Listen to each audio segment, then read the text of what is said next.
Repeat a lie often enough, and it becomes the truth, is a statement often attributed to Nazi propaganda minister Joseph Goebbels.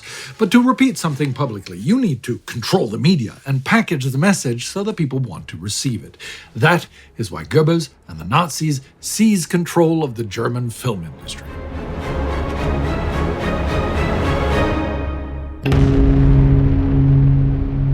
I'm Spartacus Olsson. Welcome to a World War II in real-time special, this time looking at the propaganda of the Nazi film industry. When the Nazis seized power in 1933, the German film industry is at its zenith, almost as important globally as the film industry in the US. And the Nazis have long seen the propaganda appeal of cinema. Television is only a technology in testing, and radio has the obvious limitation of no images. Film, on the other hand, allows an intimate connection with the masses. These masses who watch more films in cinemas at this point than they ever will again. So, both Adolf Hitler and Joseph Goebbels incorporate film as a central tool to build their Nazi empire, the anti-Semitic German Third Reich. So self-evident is the power of cinema to them that they believe their imaginary enemies are using it already. It's the old trope that media is controlled by a Jewish cabal, which, before I go any further, I should emphatically point out is utter nonsense. Whatever anecdotal evidence of this myth one might dig up, it simply isn't true. But that is another topic altogether. In any case, Hitler believes it firmly, writing in Mein Kampf in 1925. Here was a pestilence, a moral pestilence, with which the public was being infected.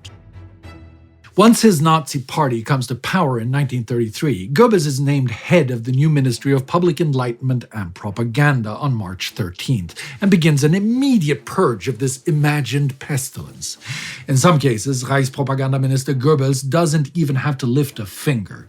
On March 29, the largest production company, Universum Film AG, or UFA, preemptively sack all its Jewish employees. This is codified into law on June 30, when Jews and other undesirables are banned from the industry. Funnily enough, this industry that was supposedly controlled by the people now sacked doesn't collapse, though. But that doesn't stop the Nazis from firmly believing their own lies.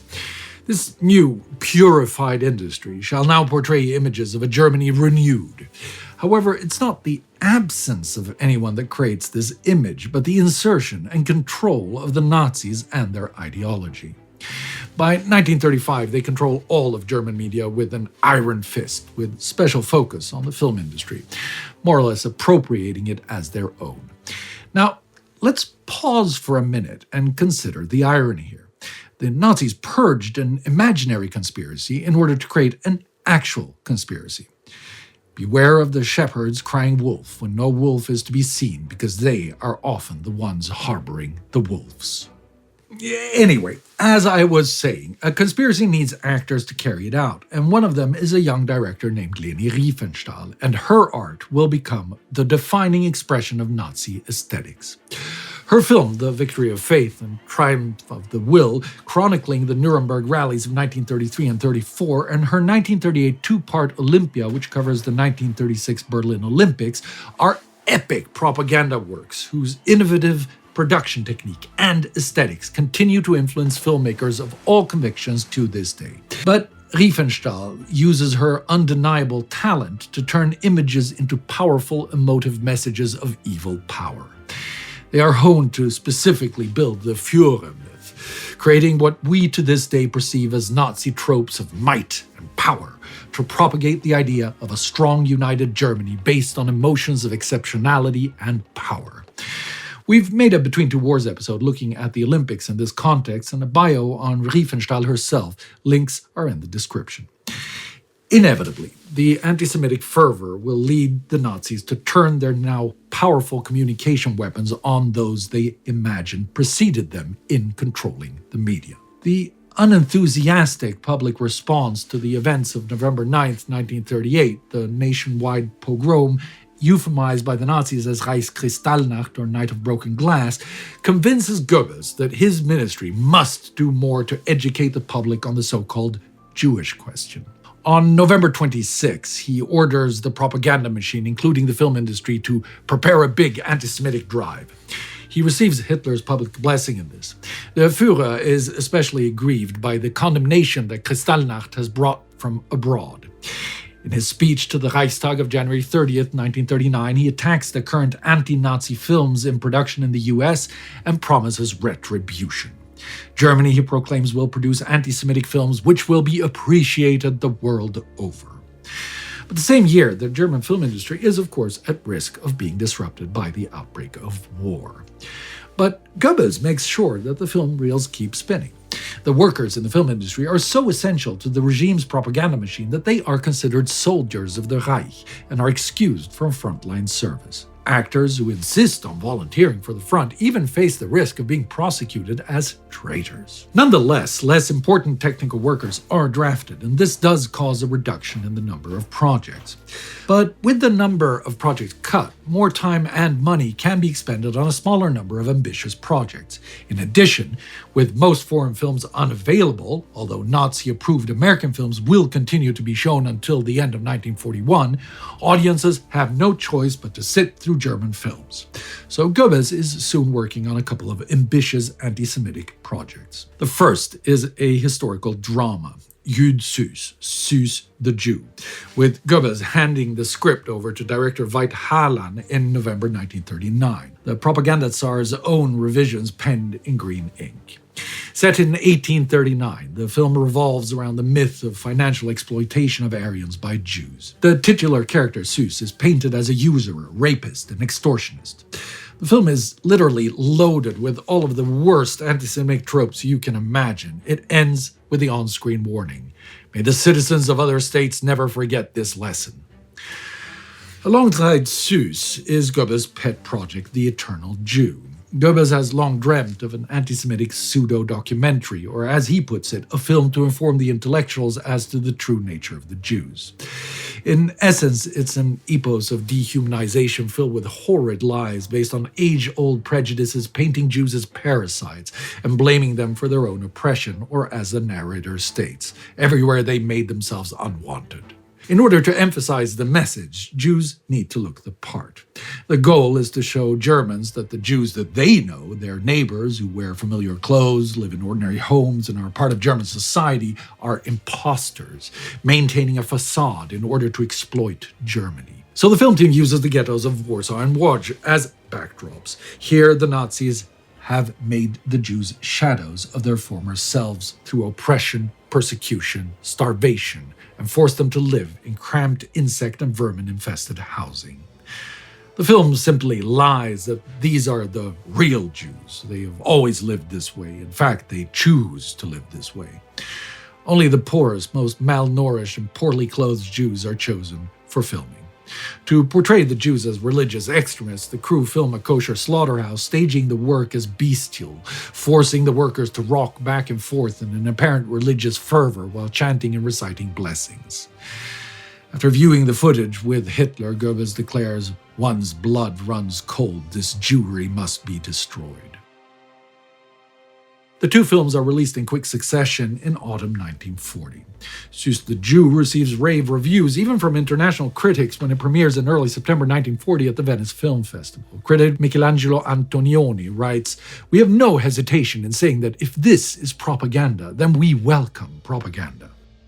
It is released across Germany later in the month to a similarly ecstatic reception. It becomes the most popular film of the 1939-1940 season, eventually being watched by over 20 million Germans. It certainly has the intended effect. The Strasbourg security police report on women shouting at the screen, "Dirty pig Jew, you Jewish swine, and filthy Jew boy."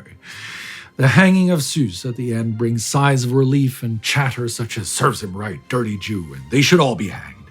A report by the Sicherheitsdienst, SD, the SS intelligence agency, reports on crowds of Berliners shouting for the Jews to be thrown out of the country, and the response goes to beyond rhetoric.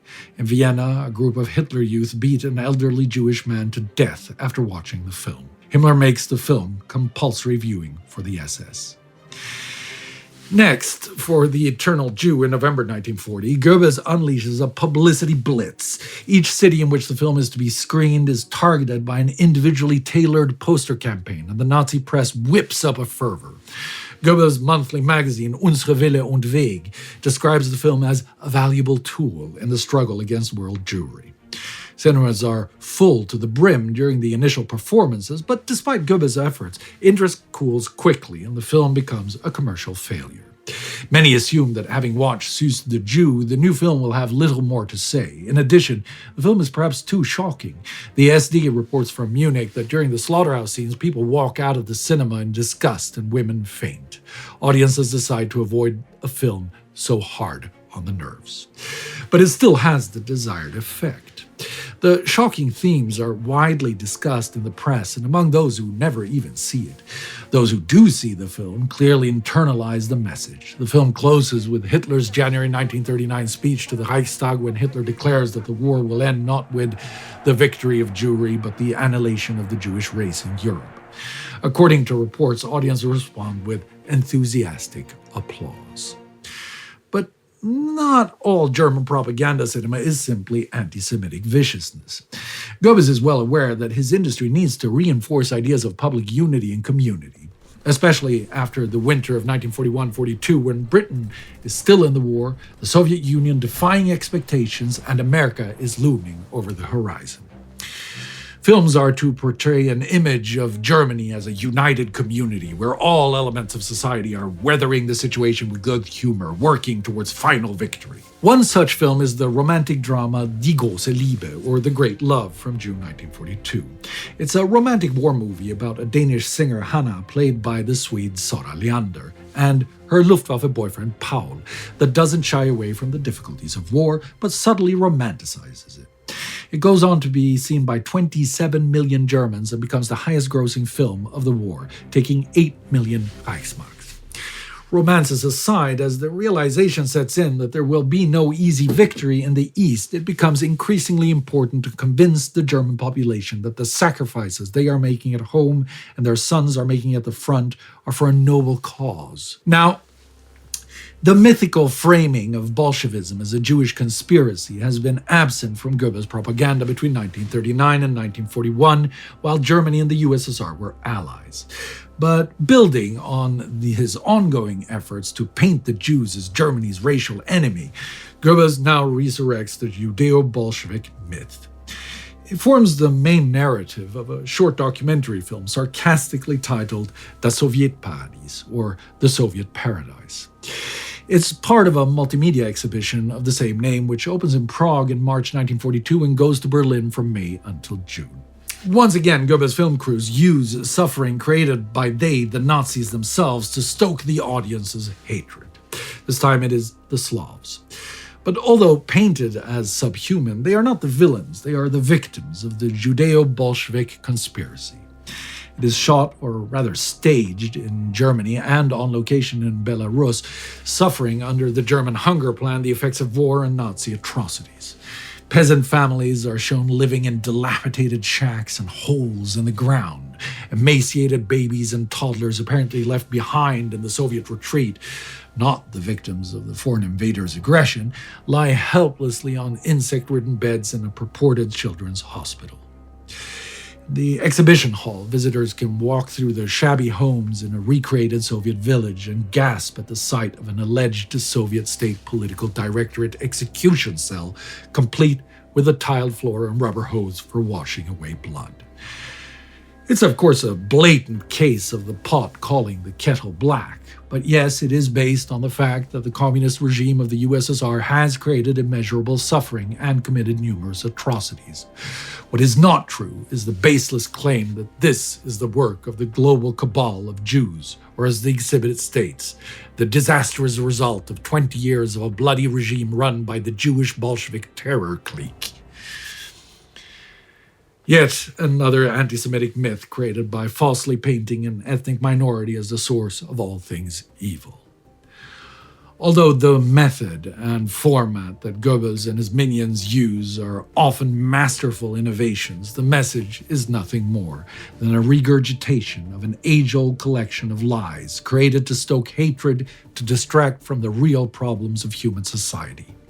Sadly, it will not be the last time that these insidious falsifications find a new coat of paint by the innovation of communication technology.